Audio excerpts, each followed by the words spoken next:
Betibalo bathi linani libantfu lasebalahle lithawula ekufuneni umsebenti lehlile ngekuya kwetibalo kubonakala abantu lamanyenti batfole emisebenti bacashwe kahulumende kulandzele umkhakha wetekuhweba wetimali kanye newekwakha kepha timboni tekutfutsa kanye nekukhicita tichubeke njalo nekutsilita tisebenti. And this is to some extent, I think, a reflection of the economy gradually moving out of the lockdown phase. Less need for social distancing, more interaction, people going to restaurants, going on holiday, and involving themselves in services activities.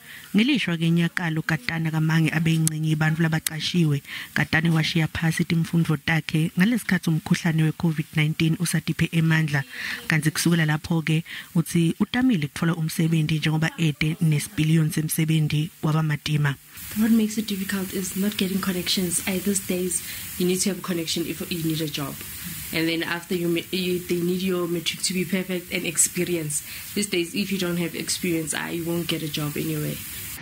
Sonhlala kahle uthi ubona abantu labasha labaningi babukana nebumatima bekungawuthola umsebenzi nanobe labanye babo baneticu. Uthi kuswelakala kwemisebenti kungaholela ekutheni bantfu baphume endleleni babukane netinkinga letingeke phindze tibe nemthelela lomuhle kutemphilo. It affects them in such a way that they do become depressed. They start isolating themselves from other people.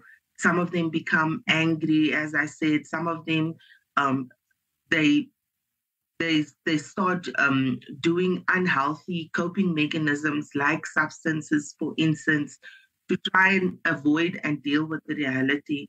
Lo sonhlala kahle ucucutela labo lasebalahle lithawula ukuthi bafuna lisito kubantu labangakhona ukukhulumisana nabo.